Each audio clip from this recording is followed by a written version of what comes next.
Good evening, everyone. For a change, there are no slides.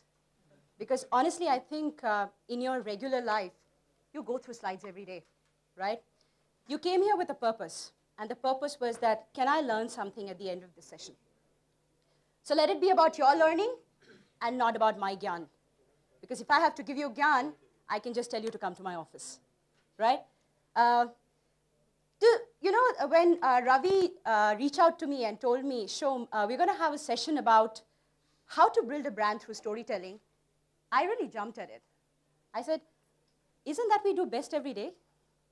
From introducing oneself, right, to going back to our children at home and telling them to do something which we want them to do for us, from telling you why I became late today, and I do that with my husband all the time, going out with my friends or trying to get away with that, it's a story, right?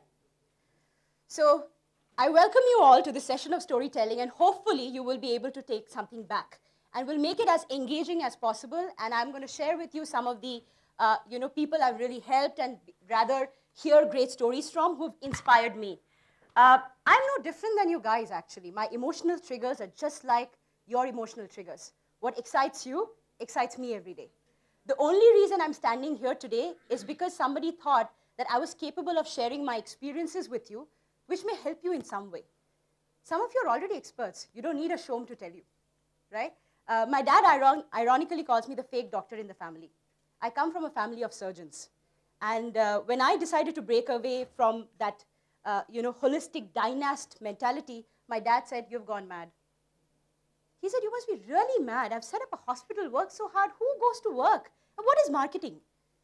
You're going to go sell? You're like the salespeople who come, we keep our doors closed all the time. You're going to be one of them? I said, Dad, today I can't fight the thought that you have. But tomorrow maybe I'll be able to do something with it. So coming from a family in Kolkata, where education is very, very straightforward, very orthodox. You are either a BSc, BCom, arts, which is actually the lot which never did good in schools. Otherwise, you can't be anything except for a doctor or an engineer or a lawyer. You're the less mortal if you want to become anything else than that, right? And you have to be good at everything. You have to know how to dance, you have to know how to sing, you have to know how to paint. Because your dad will go and tell his friend while he's sitting and sipping chai at some roadside corner, because everybody goes home after 5 o'clock at office, even if there is work in Kolkata. You know what all my daughter can do? Right? So, anyways, having said that, let me tell you something that happened yesterday. And I think, I always pick up learnings from my daily experiences. I didn't become a marketeer the day one, right? I actually met people like you who've taught me something, right? And Akansha was talking about Red Hat, so I headed marketing for Red Hat for a while. And I always used to tell, it's not necessarily about going and talking about a brand to people. It's also about the fact that, can you deliver? Do you believe you can deliver? It's very easy to say a lot of things, but it's worse when you can't live up to that expectation. So while our grandparents used to tell us all the fictional stories of Mahabharata, Ramayana, Panchatantra, the Aesop fables, also famous, each one actually had a relativity to your life, right? Each one had a science behind it. You all know the theory of special relativity by Einstein, right? What does he say? He found it so hard to explain to general public that this is the complexity, this is the science, this is quantum physics. He said, it's simple. You sit next to a pretty woman like her, time seems like a minute. But when you're next to a hot stove, it feels like an hour. That's the story of relativity. And that's the story each one of us should be able to culminate in the brand that we are trying to build. Right, sir? You were talking about, the B2B, B2C, all of these things. These are things we have created. The truth is, even now, when you go and talk to a VC or when you introduce yourself, he really doesn't invest in your idea, he invests in you. So you are your first brand. When I used to do marketing for companies like Verizon, Akamai, and Red Hat, and when I used to go and talk to customers, they used to first listen to who I am. They saw my demure, they saw the way I spoke, they saw whether I understood the product I could sell, or I'm trying to sell. So stories are captivating, right? It's a part of life. So I'll tell you something that happened yesterday. So, well, I don't drive. I met with an accident in Bangalore, and that day I decided I'm never going to drive. At least I get that mind space to think, right? He's smiling. He knows what I mean. So I have a driver who comes, who's been with me for the past 1.5 years, a good guy, likes to talk about a lot of things that happens in his life, and sometimes very inspiring things. Yesterday decided he can't make it because he had a personal emergency. So he sent his friend, Narayana Swami, very heavyweight name. He looked also very heavyweight. Trust me, yeah, he was. Very nice. But when I met that guy, he had a certain calm about himself, you know? He was very calm, very sorted. He opened the door for me. Oh, I was like, what? First time it has happened, like my driver is opening a door for me. I'm like, Narayana, do you really drive? He said, ma'am, sit. He started the car, and he looked back, and he said, madam, do let me know what you think about my driving experience. I was shocked. I was like, something has really gone wrong today. My driver who doesn't take an off decides not to come. Is he looking at getting me kidnapped? I don't even have money now. I'm an entrepreneur. What will I pay this guy? But he seemed like very calm and composed, and he said, let me know what you think about my driving. And I was like, sure, but do you know how to drive? He said, madam, I've been driving for the past 15 years. I've driven many cars, but I've understood one thing. Every person who sits behind, right, in the passenger seat has a different expectation of driving. So you let me know if I lived up to your expectation. You know, at that moment what he did, in the 15 minutes I knew him, he somehow got my trust. He struck a chord with me, right? He got me, he didn't have any sycophantic attitude about him. He got me excited about wanting to know more about him. That's what he did in the first 15 minutes. Then during the journey, he started talking about that, madam, my wife lives in a village which is about 60 kilometers away from Bangalore. We have a small farmland here, about 1.5 acres. She grows vegetables. I have 3 children who go to school. It was my dream to send them to an English medium school. So she helps me by growing these vegetables in the house. And what I do is, in the morning when I come, I carry those vegetables, take them to the market, which is closer to Bangalore, because I get better rates there, and sell it. Today, while coming to your apartment, I saw that there is a guy who is standing right outside the apartment selling vegetables, and a lot of people are going and buying. I asked your security guard how many apartments are there in this particular complex, and he said about 1,000 plus, which means all these 1,000 plus apartments housing close to 3,000 plus people on an average of 3 per apartment has a need for vegetables every day. And the guy who stands outside doesn't have access to everybody. So he is kind of dependent on the choice of an individual to go and buy the vegetable. Correct, madam? I said, yes, correct. He said, I get these vegetables to the market. He gives me a certain amount of money. And he makes a larger portion because he has to sell it to people like you guys. Madam, how much money do you spend on petrol when somebody goes and buys the vegetables? Come on, it's not like, it's not like Kolkata that every street is a market, right? Here you have to go somewhere, a little fashionable, there's one Madiwala market, one this market, you have to go and buy vegetables from somewhere. I have to spend some money on petrol. He said, so this 3,000 people, on an average, is spending at least a liter and a half on petrol. Plus the money you give additionally to these guys, we come and sell to. Madam, will you introduce me to the secretary of your building? I'll start with your block. By 9 o'clock sharp, I will ensure the vegetables reach each house. I will do the requirement gathering. Obviously, you're speaking to me in Kannada. By the way, I can speak Kannada. So, even if I don't look like, but I do. So he said that, I'll do the requirement gathering, and I will have 3-4 people supplying this to you. My wife will be very excited because she can now get more enthused to grow more.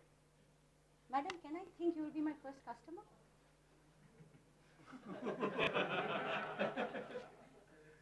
You know what he did?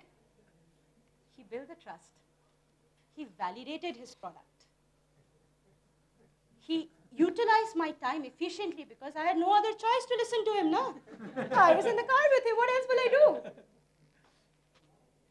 And he thought this is a way of gratifying my need. So he knew very well the same thing that triggers him triggers me too. And I said a yes. So what this guy did was, he thought, here is an opportunity for me to get my first customer, and he didn't let that scope go. So each one of you seated here has an opportunity to actually share your stories with each other. Who knows, you end up getting out of here with 3, 4 clients. The problem is you think you come here, somebody standing here is going to change your life. Dude, it's not going to happen. I can change my life. What will I do for you? Right? I did change, but I'm just saying, I'm not going to change anything for you. I'm just going to give you insights of how you will be able to build things together. So sharing your experiences is the first step to go out there and build a great story.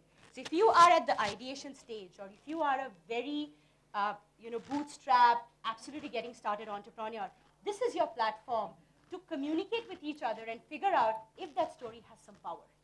And trust me, your peers will actually build the story for you, because they will tell you a little more than you thought you knew. This experience changed me. Yesterday when he shared this, I actually got in touch with the guy later on. I actually took an initiative to go and speak to the building secretary because he touched me. You know why? Because greatest stories that we remember always are the ones that create memory. All these jargons, brand building, all of these bullshit. Pardon my French, but that's the truth. Truth is, do you have a compelling story that can etch a memory in someone's mind? And that's what we do. When I started Unspun, I knew one thing very well. Most people think marketing is a fluffy function, because I was on that side of the table trying to justify every penny spent on marketing to my MDs and my CEOs and so on and so forth. So I said, how do you really add value? So you marry technology and marketing. You need an enabler. You need something to get you insights. How do I know if I can reach Ravi or get Ravi's attention through LinkedIn? Ravi logs into LinkedIn only once in 2 months. So you need that intelligence to find out, where does Ravi really go? So if Ravi is your end customer, you need to first know or actually monitor Ravi's public profile to figure out, where does Ravi really go? So discovery is the biggest stage of understanding what really will resonate with your customer. So when you're starting a brand, when you're starting a company, that phase of discovery is very essential. What do you discover? You may feel you're building a great product. Truth be told, we often get attached to everything. I think my daughter is the best, yeah, because I've given her birth. I know. When maybe my daughter meets your daughter, you may figure out, oh, no, she's got some bad habits too, right? As a mother, I don't see it. So as an entrepreneur, we often don't see anything wrong in our products, right? We see the right things. But what should a story really do? A story captivates us. Why does it captivate us? Because we usually, as humans, get drawn to experiences and learnings. A great journey that you embark on, the knowledge that you acquire. It's an avenue for us to unleash our imagination, right? That's what we think a story is. When I tell my daughter to brush her teeth, and kids have a mind of their own, she doesn't agree. I am sure many of you who have a kid have done that. You tell the story of the cavity, the worm going through the stomach. You know who told this to me? My grandmom. And you know why I tell this to her? Because that's memory. She sold toothpaste then without realizing. I sell it even now is why Colgate and Pepsodent and Sensodyne is surviving. The greatest storytellers or brand builders, oh, I think I'm loud enough here. So the greatest storytellers and brand builders let others speak for them. The best thing is if you meet me today and tomorrow you go and speak on my behalf, that you know what, it was kind of inspiring meeting someone like that. I've done the job then. But if you haven't, if you don't have few people telling about you to somebody else, then I think there is a problem. So now let's get into the science of storytelling, right? Because that's what you all want to know. How do you follow the rules? Like, we get so used to rules. I wonder, what are we doing with our life? How have we forgotten that when we go home, we don't play by the rules? Then when it comes to business, we're like, okay, no, I have to know 10 slides should tell me 10 points, only then I'll follow that. Dude, you grew up on your own. Nobody told you 10 things that you need to follow to grow up, right? You got the job on your own. Nobody told you 10 commandments of getting a job. Then why should somebody tell you 10 commandments or 10 commandments of building a brand? I don't think that's necessary. I met Richa for the first time, Richa Kaur of Zivame. A lot of you know about her. When I first met her, you know what she told me? She said, Shom, how often do you go to a shop to buy lingerie? you know, for us women, it's a very essential part of us. By the way, it's a feel-good factor and it's a look-good factor. If you don't feel good inside, don't look good outside. But it's so embarrassing when the guy at the shop, and 90% of the shop, ironically has men, yeah. I don't know how it happens that women will never sell lingerie, it's the men selling lingerie. Seems like they know the sizes better than anybody else, right? And she said, Shom, you know, I come from a place which is not as forward-looking as Bangalore, right? And I find every time my mom has to go and buy lingerie, she can't tell my dad, yeah. She goes on her own. Sometimes some women do tell husbands, leke aa jao. But in this case, her mom goes on her own, and she said, it's so embarrassing for her to go and say, I want this cup size. Think of the demand that exists in this market. Nobody will ever stop wearing lingerie. It's like roti, kapra, makan, and healthcare. Zarurat zindagi bhar rehti hai, correct? So nobody will stop it. So the demand is insatiable. Internet adoption is growing. I'm marrying the two. I am bringing this closer to those people who aspire to look good, feel good inside, but finding embarrassing to go and tell this or ask for something to a shopkeeper. Really, if you know, that time I was so enamored by what she was telling me, I didn't even think for twice that, really, does Richa really go to a store and ask for this? She was telling me the truth, but there was a layer of fiction to it. She knew that to get to me, she needed to use a ploy of storytelling. She never went to the shop, neither did her mom. But to get my attention, or to make me believe that her idea would work, she said that story. But did she lie? No, that is the reality. However, she added a layer of fiction to it. So do tell the truth, but do add a layer of fiction to it. You know, when I met the BookPad guys the first time, when I was mentoring NASCOM, I met the guys the first time. Very simple, to the point, they knew what they were doing. It didn't take a lot of fluttering and fluffing, none of that. They knew Google had Google Docs, Yahoo had nothing, I'll build something. Yahoo will acquire or somebody else will acquire is a later story, but they knew that they had a strategy to get acquired. It's good to have that clarity of thought. Similarly, in any brand, when Akamai was starting in India, they came through an acquisition of a company called Spidera. And Spidera had a huge customer base. And Akamai had nothing. Their shares had dropped to 35 cents because of the dot-com crunch. Yeah, there are people like me who got richer because I got it for 35 cents and sold it for $66.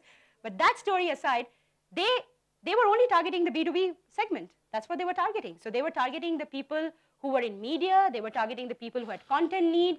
And you know what? Their story was very simple. Every time you go online, you have two kinds of experiences. Either the site you log in opens in the first 5 seconds, or it takes more than that. The moment it takes more than that, you tell me, would you still stay on that site? Exactly. So if you do not want to stay on that site, if it takes more than 5 seconds to open, you're my customer. So you're losing customers, you become my customer. And how am I going to solve your problem? I have all these edge computing parameters across cloud. Nobody knew cloud today. Nobody knows cloud even today. Yesterday, today, cloud is still a big thing people are decoding, right, sir? You know, everybody talks about cloud in a big way, but still a factor that people are still finding the key to the cloud. So anyway, so they said, you know, anybody who's losing customers on their site because their customers are experiencing a delay of the site loading is my potential customer. And that's exactly the story they used to sell in India. Every guy who's to go outside, from a Malala Manorama, spending $1 million on Akamai, year on year, to a smallest of customer who's spending a couple of thousands. Everybody was going Akamai because they felt it's much easier for me to pay to someone like Akamai than to lose the money of potential customer getting acquired, correct? Similarly, a brand, sometimes we pay a lot of money for the designer, right? We do. Today, there are the high street brands like Fab India, like you know, the W of the worlds and all of that. Why did they emerge? They knew that the aspirational Indian was always looking to wear a brand. It felt good to show, hey, I bought it from Fab India. The truth is, it's still a $200 thing that is getting manufactured somewhere, and he's just tagging it and saying Fab India. But the guy who couldn't afford a Ritu Kumar now can afford a Fab India. So the story was very simple, that for every aspirational buyer who still wants to look good, we have an offering. Story doesn't have to be complex. the more complex you make it, the more difficult it is for you to remember. And I don't want to drag too much into talking about the theory and the, the mathematics of brand building or storytelling. Honestly, there is no maths to it. I think one thing my previous speaker said was right, that it should come from the heart, right? When buying that shirt that you're wearing, sir, when you go and you try it, it comes from your heart. You often first pick up the shirt, then look at the price. Then you try to map the two, correct? So when the basic things in your life come from heart, then the storytelling should come from heart. Think about how you do it with your daughter. Think about how you do it with your wife. That's exactly how your customers work as well. They still work on the 5 emotional triggers, right? Trust, time, value, gratification, memory. If the 4 are fulfilled, Freud says the 5th one automatically happens. Psychology of an individual behavior is constant, irrespective of you and I. What is the last one? Memory. So the behavior is just the same. Absolutely. It's trust, time, value, gratification, these 4 leading to memory. You'll never remember a guy you don't trust, do you? Yeah, you can talk, you can talk a little bit foul about him, but you'll not remember much about him. But you know what? This gentleman that you're sitting next to, you know a lot more because by now you have built that rapport. He's valued your time, and that's exactly how it happens. If I was able to rightly utilize the 30 minutes that you've given me today, then maybe I've gotten at least 5% of your memory space. And you will remember me for the next 15 days on an average. After that, if you forget me, it's fine because I'm not rehashing your memory. And that's what your story does. It remains constant and you need to keep rehashing it. And when I say rehashing it, don't get me wrong, don't rewrite the story, but over-communicate. Share. It's good to talk about yourself, yaar. I don't think Flipkart did anything wrong with that $1 billion sale. Any PR is good PR. You guys, people are giving examples of it. Think about it. He got some attention, yeah? Didn't he? Sir, what do you think? So, it's like this. There is 2 ways of looking at things, a negative connotation and a positive connotation. An entrepreneur who already has to struggle through so many things on his daily life, is it worth it to look at a negative connotation? What do you say? Exactly. Even your VCs are just like you and I. I've invested in a couple of companies because I felt connected to those people. They are not some big shot guys who are any different. Yes, they're playing with people's money, so they apply a little more prudence than passion compared to what you do. You apply more passion than prudence, they apply more prudence than passion. But they're using the same theorem, right? It's just a reverse of that. So the truth, telling the truth is very important. And add a layer of friction to it. Don't get too carried away with telling the truth that there's no layer of friction to it because people don't remember it otherwise. What do you do, sir, if I may ask you? Do you have a company? We have a company. My company name is Bites. What does it do? We are currently focusing on Ayurveda. Wonderful. So if what's your name, sir? Sachin. So Sachin met me and said, Shom, I think you have beautiful hair, but with age what happens is you tend to lose a lot of hair. There are multiple of solutions that are available in the market. But you know how I differentiate, Shom? I see your texture first. I don't sell any Ayurvedic product to you. I tell you to come, I test your texture of your hair, right? So I apply a little bit of the trichology method without telling you apply a lot of allopathic medicine. I give you customized Ayurvedic products. He's immediately got me by then. Somebody told you, sir, that he will customize a product for you. After testing your hair texture, won't you feel a little more confident than going to Baba Ramdev and buying something? That's how you tell a story. You tell a story which will resonate with that customer. You don't tell a story that you sell to everybody else. So make your customer segments very clear. Who are your targets? Don't sell the same thing to everybody. Again, branding is not equal to storytelling. It's just an attribute of it. So, if your target audience is women, children, and men, the value proposition for them have to be very clear, and your story has to be in tune with that. That's very, very essential, right? it's very, very essential to ensure, even from a B2B perspective, when I was at Red Hat, sir, what sold with government was not the same thing I could sell to an enterprise. I can never do that. That Babu doesn't care, yeah. He's talking under the table and you're trying to sell an enterprise proposition to him. What I sell to a bank, I can't sell to a telecom. So you build use cases. Your use cases and your testimonials become your avenue of storytelling.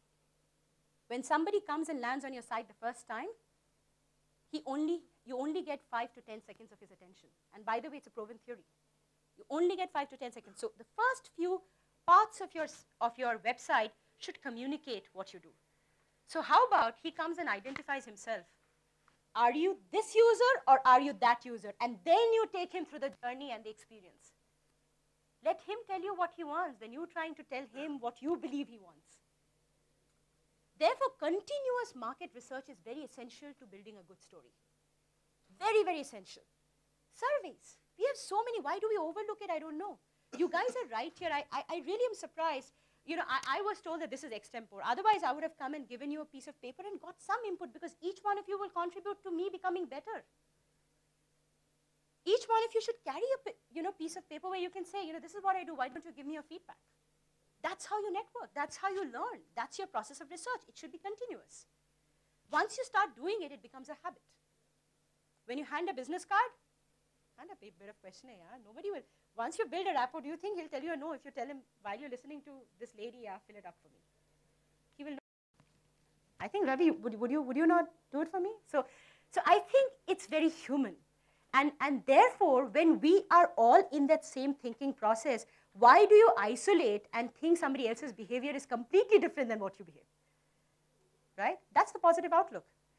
So that first 15, 20 seconds that you get is very important. And therefore, you start with your segmentation, you build your use cases and your testimonials, you ensure that the same is communicated across every single platform, whether it's your website, your webinar, your social media, Quora, whatever. Even when you're answering a question in Quora, ensure that you tell the story of the brand that you are building.